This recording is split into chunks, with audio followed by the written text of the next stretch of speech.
Assalamualaikum warahmatullahi wabarakatuh. Alhamdulillah wassalatu wassalamu ala rasulillah wa ala alihi wa ashabihi wa man walah wa ba'da. Anak-anakku sekalian yang dirahmati oleh Allah subhanahu wa ta'ala, selamat datang di tahun pelajaran baru di semester ini. Pada pelajaran pendidikan akidah akhlak, anak-anak akan sama-sama belajar dengan saya. Perkenalkan terlebih dahulu, saya nama lengkap Adi Arianta. Saya lahir di Gunung Kidul 10 Desember 1986. Alamat saya di Kewon Tengah, RT 02 RW 13 Pacarjo, Semanu, Gunung Kidul. Ya, kurang lebih 5 menit dari Telaga Junge.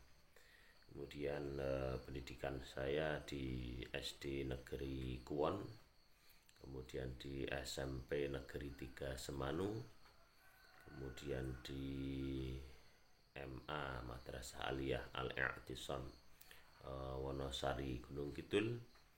Kemudian saya melanjutkan di Ma'had Ali bin Abi Thalib Universitas Muhammadiyah Yogyakarta, kemudian berkuliah S1 di Universitas Muhammadiyah Surakarta dan berkuliah S2 di Universitas Muhammadiyah Yogyakarta.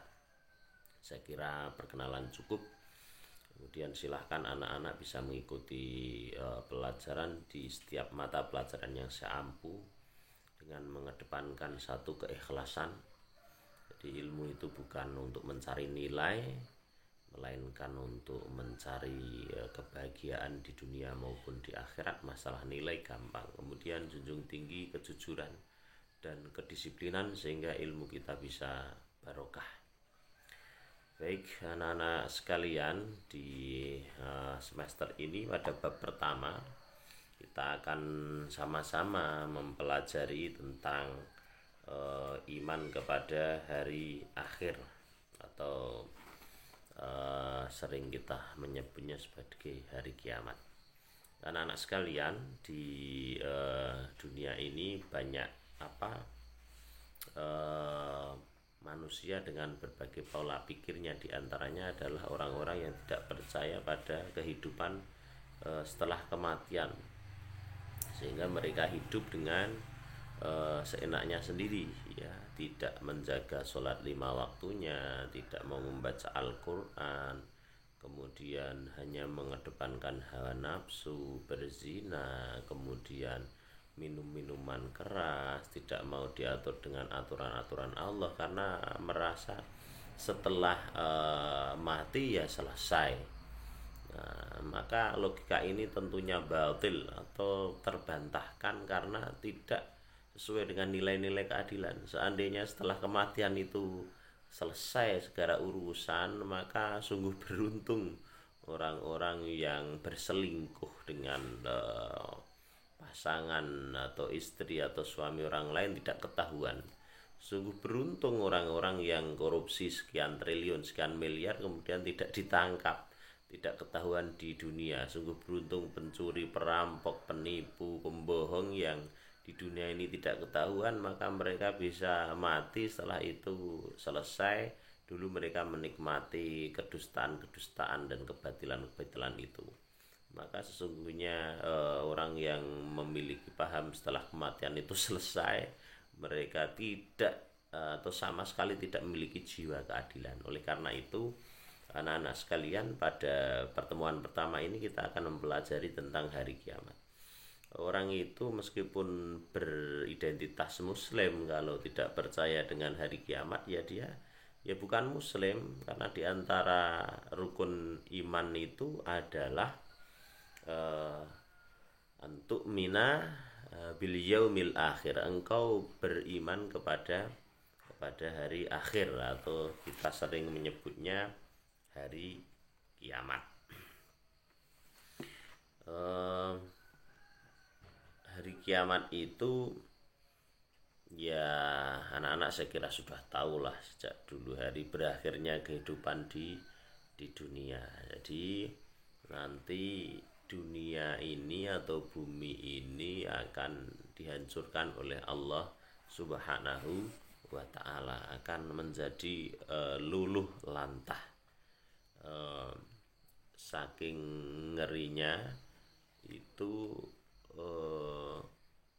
ibu-ibu yang baru hamil berapapun usia kandungannya itu akan watadau kullu dzati hamlin hamlaha, jadi akan melahirkan langsung berapapun usia kandungannya, karena huru haranya itu Masya Allah sangat mengerikan.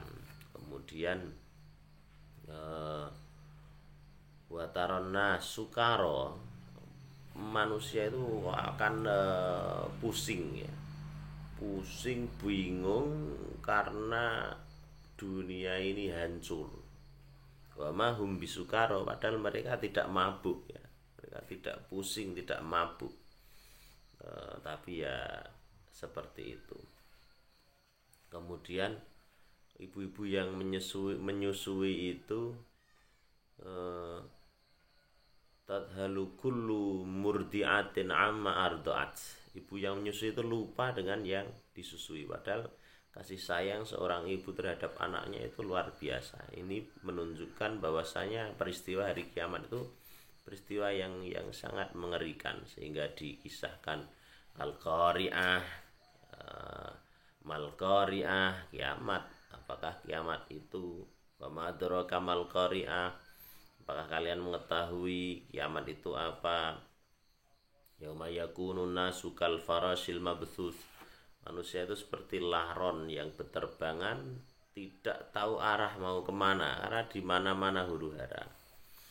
Watakunul jibalu kal ahnil manfush, kemudian gunung-gunung itu tercabut ya, berterbangan seperti bulu dihempas. Masya Allah, sehingga ini luar biasa, dan dimanapun padahal gunung itu kan tidak semata-mata yang tampak di permukaan bumi, tetapi sampai pada akarnya itu gunung, dan berapa juta gunung di bumi ini. Kemudian langit itu idzas samaun syaqqat, langit itu akan terbelah, meleleh seperti logam yang dipanaskan.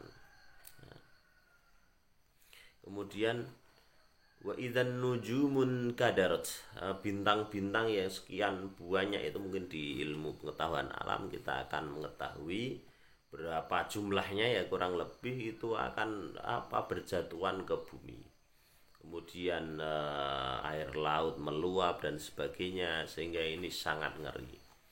Dan setelah itu maka manusia akan dimintai tanggung jawab oleh Allah Subhanahu wa taala, hidupmu untuk apa? Bagaimana sholatmu? Bagaimana berbaktimu pada orang tua? Kenapa kamu minum minuman keras? Kenapa kamu berzina? Kenapa tidak mau membaca Al-Quran? Kenapa kalau kamu tidak bisa membaca Al-Quran, kenapa tidak belajar? Oleh karena itu anak-anak sekalian, saya mengajak dan mengedepankan kepada anak-anak, tidak perlu banyak teori-teori apa kiamat itu dan sebagainya, tetapi bagaimana kita mempersiapkan diri menghadapi kehidupan setelah kiamat.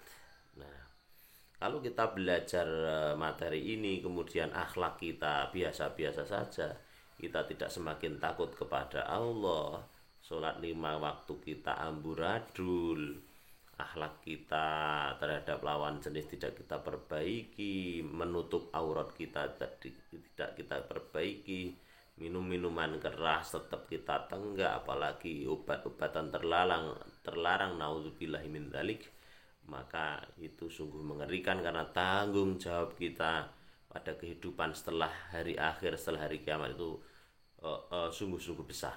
Karena itu para siswa-siswi SMK Muhammadiyah 1 Klayen, target kita yang pertama adalah bagaimana kita setelah mempelajari materi beriman kepada hari akhir, hari kiamat ini, ya mari kita jaga sholat kita, tanpa harus dipantau oleh guru, tanpa harus sering diingatkan oleh orang tua. Kita itu sudah merasa diawasi oleh Allah, dan kelak kita akan dimintai tanggung jawab. Dosa meninggalkan sholat itu adalah akbaru dzanbin, dosa yang paling besar.